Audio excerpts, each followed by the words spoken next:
on, everybody? Happy Sunday. Hope we're all having a good weekend and getting ready for that work week coming up. And I do want to start by saying I do apologize for not having a video on Friday on St. Patrick's Day. Unfortunately, I just had something pop up at the last second, so I couldn't quite fit a video in there. And then, as I let everyone know in a post on the channel that hopefully you all saw, I'm not doing videos on Saturdays during these kind of quieter periods, just because it's kind of nice to have a day off to spend with some family and friends. And, you know, I think it's good for everybody to have at least one day of the week that they can kind of just get everything off their mind and just kind of enjoy themselves. But with all that said, let's go and talk about today's video. We do have a pretty big pattern change incoming for a lot of us, and that includes a lot more spring-like weather on the way for millions of Americans. But with that, we are going to get some potential flooding as well as severe storms to work their way back into the picture. And, you know, we're getting that time of the year where that's going to be a pretty common theme from now, probably really through May or June for many of us. So with that said, let's go ahead and get right into your forecast. Looking at radar right now, all quiet for everyone just about east of the Rockies. Different story out on the west coast where we do have another system moving in, but this one isn't really too bad compared to what we're going to see in a couple days out west, and I'll briefly touch on that here in a second. But looking at satellite, a really nice sunny day out here for many of us in the east, although definitely colder like I talked about on Thursday that we would expect here this weekend. That's definitely unfolded, and a lot of us here not even getting out of the 30s or 40s as far south as Nashville, Knoxville, and plenty of other cities in and around the southeast today having that general theme. Taking a look at the hazards out there, we do have plenty of freeze warnings tonight for the southeast. So if you're in planting season and you're anywhere in the southeast, really outside of kind of the Florida peninsula, you have that chance of getting below freezing tonight and seeing a freeze unfold. So make sure you're definitely protecting those crops if you're anywhere in this blue, which includes, again, millions of us here in the southeast. So definitely watch out for that. Other than that, pretty quiet across the lower 48. We do have some winter weather advisories and winter storm warnings for the higher terrains out there into California with that current storm system moving in. But looking at tonight's low temperatures, again, look at this freezing line getting all the way down to the Florida panhandle here in the middle and kind of in part of March now, really, we're getting towards. Definitely below average weather here. And it's not too often you see it get this cold here, this far south, this late into the season. And, you know, I think today's actually the last day of winter, if I'm not mistaken. But it's definitely going to feel like it out there. Look at this forecast, 20 in Nashville tonight, the forecast from that local National Weather Service office. So, again, get a jacket for tomorrow morning for just about everyone here east of the Mississippi. And tomorrow afternoon, again, it's going to feel more like probably a January, February kind of day than a March day. As you can see, many of us getting stuck into the 40s and 50s here in the east tomorrow. And kind of really the only warmth you'll find is going to be down here into the Florida peninsula as we're still holding on to some of those colder temperatures. So, running you through the weather the rest of, I say the rest of this week, and really just this upcoming week as we are now at the kind of second half of Sunday. But we have really nice calm weather for just about everyone on Monday, other than some snow showers and rain showers out into the Rockies and West Coast. But as we get into Tuesday, our next big storm system is going to work its way into the country, and that's going to move into California.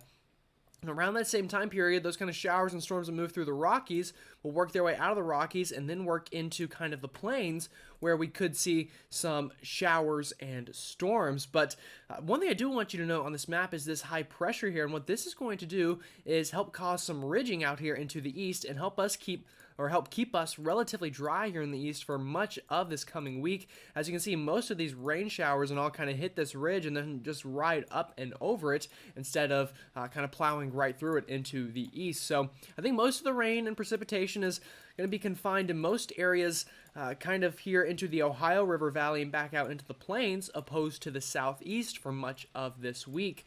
And you can see that this is Thursday or Wednesday going into Thursday, and you can see most of that precipitation again is confined to those areas north of this ridge that is going to set up shop for a lot of us and keep us dry in the southeast in particular. Again, as you can see, most of those storms just kind of ride up and around this ridge throughout the next coming week.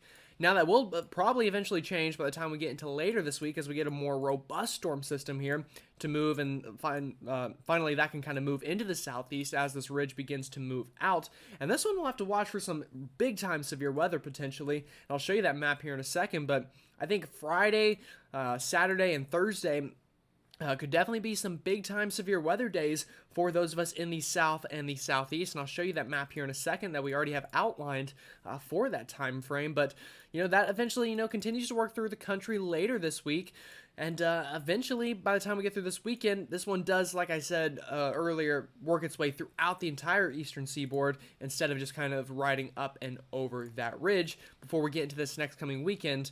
We'll see what we're dealing with by the time we get there. But just to kind of summarize everything I just said, throughout much of the work week, really Tuesday through Friday, most of the showers and storms appear to be in kind of this circled area I have highlighted here, and we should be holding on to more dry weather in the southeast, thanks to that southeast ridge kind of helping us out here.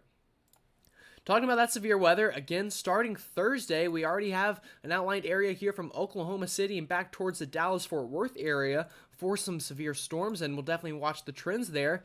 And then that continues even into Friday here into Dixie Alley from Nashville, back down towards Shreveport, Baton Rouge, Jackson, Mississippi, Birmingham having the potential for some severe storms Friday. But luckily, as we get closer, we can kind of nail down what we're expecting with this a little bit more, and we will definitely do that as we get closer to the event. The other big story, though, is going to be rainfall. So again, as the southeast ridge kind of sets up shop over here, and as these storms have to kind of ride up and over that, or let me redraw that a little bit better, but we're going to get likely some training of these storms here through the Ohio River Valley, so we do have that flooding potential in this area from St. Louis over to Indianapolis, Cincinnati, Louisville, Paducah, maybe even Memphis, seeing the potential of some flash flooding this week due to these rounds of rain. And again, we'll just have to watch to see exactly where that ridge sets up, rather. Sorry.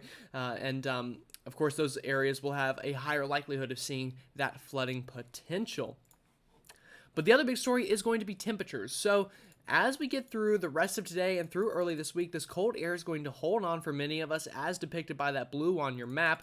But once we get later into the week and that southeast ridge begins to really flex its muscles, you can see we get this giant warm sector to set up shop here. And that's going to help to bring the return of spring-like temperatures for Thursday, Friday, and maybe even Saturday for some of us. And that's also going to help to produce those severe storms in those places that we talked about. So a big-time springtime return here for the southeast this week, although back out west, you will not really be getting as much of a springtime return this week. And you'll see that here on our latest prediction map from the Climate Prediction Center for the next 6 to 10 days.